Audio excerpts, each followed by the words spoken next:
राजेश खन्ना भारत के पहले सुपरस्टार जिन्होंने स्टारडम का मतलब ही बदलकर रख दिया था।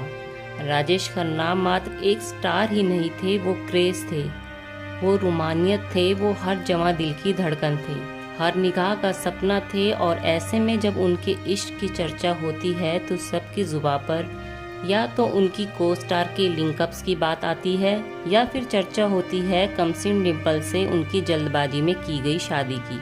इन तमाम बातों के बीच राजेश और अंजू की इश्क की वो दास्तां खो सी जाती है जिसमें मोहब्बत की कशिश भी थी और शिद्दत के साथ निभाने का वादा भी।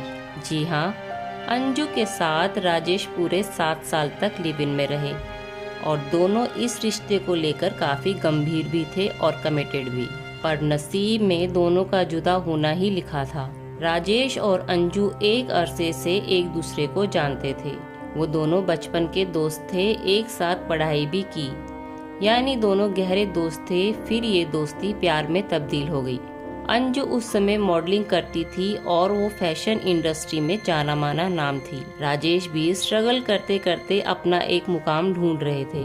दोनों ने स्ट्रगल के दौर में एक दूसरे को काफी सपोर्ट किया। जब राजेश सुपरस्टारडम की ओर बढ़ चले तब भी दोनों के प्यार में कोई कमी नहीं आई, लेकिन शिकायतों का सिलसिला बढ़ने लगा था। अंजू सेल्फ डिपेंडेंट लड़की थी और काफी खुले विचारों की थी, पर राजेश खन्ना को ना जाने क्या चाहिए था। वो मॉडर्न लड़कियों की तरफ आकर्षित होते थे, लेकिन घर में उन्हें टिपिकल हाउसवाइफ ही चाहिए थी। उनके कपड़ों पर भी बहुत ऐतराज होता था। जब वो स्कर्ट पहनती तो राजेश आपत्ति जताते, और जब वो साड़ी पहनती तो भी राजेश कहते कि टिपिकल भारतीय नारी क्यों दिखना चाहती हो। ऐसे में अंजू हमेशा असमंजस की स्थिति में रहती थी। राजेश खन्ना अंजू से शादी करना चाहते थे, लेकिन अंजू इसे टालती जा रही थी। इधर अंजू राजेश की इस रोज की टोका टोकी से तंग आ चुकी थी। साथ ही राजेश के गुस्सैल स्वभाव से भी उनका अक्सर सामना होता रहता था। राजेश की कोई फिल्म अगर अच्छा नहीं करती तो राजेश बेहद परेशान हो जाते थे और इसका असर दोनों के रिश्ते पर पड़ता था। धीरे धीरे इन दोनों के बीच दूरियां आने लगी। इसी बीच सुनने में आया कि अंजू ने क्रिकेटर गैरी सोबर से सगाई रचा ली थी। अंजू बहुत खुले विचारों की थी और जिंदगी को अपनी शर्तों पर जीना पसंद करती है। सभी जानते हैं कि राजेश खन्ना एक बड़े कलाकार थे, उन पर लड़कियां खूब मरती थी, लेकिन अंजू महेंद्रू उनके बेहद करीब थी। राजेश खन्ना और अंजू महेंद्रू का रिश्ता बहुत गहरा था। कहते हैं अंजू राजेश खन्ना की सारी बातें माना करती थी। राजेश खन्ना ने अंजू को एक आलीशान बंगला भी खरीदकर तोहफे में दिया था। राजेश खन्ना ने अंजू को शादी के लिए प्रपोज किया था। तब उन्होंने इस प्रपोजल को ठुकरा दिया था, जिसके कारण राजेश अंजू से बेहद नाराज हो गए थे। इसके बाद दोनों के रास्ते अलग हो गए। राजेश खन्ना के साथ रिश्ता खत्म होने के बाद अंजू ने एक इंटरव्यू में बताया था कि अभिनेता रूढ़िवादी सोच के व्यक्ति थे। अंजू ने यह भी बताया कि राजेश उन्हें काम करने नहीं देना चाहते थे। अंजू के साथ ब्रेकअप के बाद राजेश खन्ना ने अपने से 16 साल छोटी अभिनेत्री डिम्पल कपाड़िया से शादी कर ली। बताया जाता है कि जिस दौरान राजेश खन्ना अपनी बारात लेकर बांद्रा से जुहू जा रहे थे, तभी उन्होंने अपना रास्ता बदलकर जानबूझकर अंजू महेंद्रू के घर के सामने से बारात लेकर गए। राजेश खन्ना से अनबन के बीच अंजू महेंद्रू की मुलाकात वेस्ट इंडीज के मशहूर क्रिकेटर गैरी सोबर से हुई। अचानक फिल्म मैगजीन्स में अंजू और गैरी की मुलाकातों की खबरें छपने लगी। अंजू गैरी सोबर्स के साथ हुई अपनी इस नई दोस्ती को समझने की कोशिश ही कर रही थी कि उनको कोलकाता बुलाया गया, जहां गैरी का मैच था। एक शाम पार्टी में गैरी ने डांस करते हुए अचानक अंजू को प्रपोज कर दिया और सगाई की अंगूठी भी पहना दी। अंजू भी गैरी की तरफ आकर्षित थी। उन्होंने वो अंगूठी कबूल कर ली। ये अलग बात थी कि वो अभी भी राजेश खन्ना की गर्लफ्रेंड थी।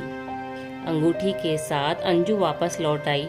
जब राजेश खन्ना को बात का पता चला तो वो बौखला गए और गुस्से में वो अंजू पर चीखने चिल्लाने लगे। काफी देर तक अंजू से बहस करने के बाद वो अपना सिर पकड़कर बच्चे की तरह रो पड़े।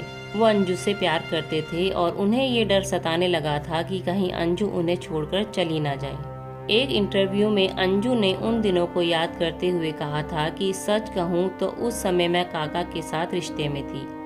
हमारी किसी बात पर अनबन हुई थी और चिढ़कर मैंने गैरी से अफेयर कर लिया था। लेकिन इसका मतलब ये नहीं कि मैं गैरी को पसंद नहीं करती थी। मैंने काका के घर से ही गैरी को फ़ोन किया और सगाई तोड़ दी थी। अंजू को लेकर राजेश खन्ना बेहद पॉसेसिव हो चुके थे। वो हर वक्त अंजू के साथ रहना चाहते थे।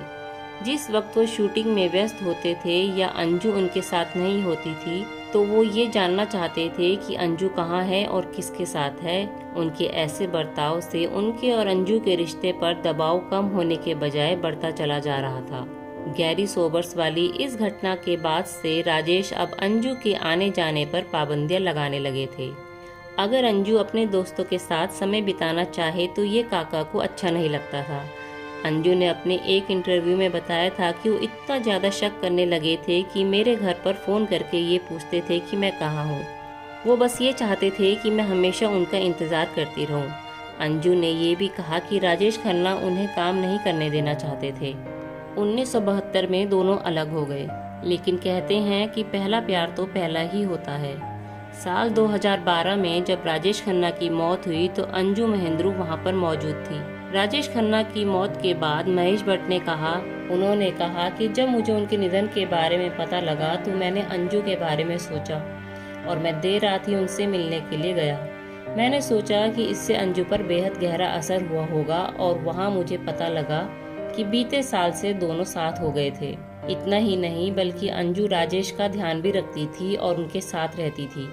इसके आगे महेश ने कहा कि उन्होंने अपने आंसुओं को छिपाते हुए मुझे बताया था कि जब राजेश ने आखिरी सांस ली तो उस वक्त मैंने उनका हाथ थाम रखा था। राजेश खन्ना की आखिरी सांस तक अंजू ने उनका साथ दिया है। इस प्रेम कहानी के पीछे के विवाद, गलतफहमियां और दिल दहला देने वाली कहानियां आज भी बॉलीवुड की दुनिया में एक रहस्य बनी हुई है। राजेश और अंजू की ये प्रेम कहानी बॉलीवुड की प्रेम कहानियों के खजाने में एक रत्न की तरह है, जिसे याद करके लोग आज भी भावुक हो जाते हैं। दोस्तों, हमारे द्वारा दी जानकारी आपको कैसी लगी कमेंट बॉक्स में ज़रूर बताएं। अगर जानकारी पसंद आई तो वीडियो को लाइक करें और चैनल को सब्सक्राइब करना ना भूलें।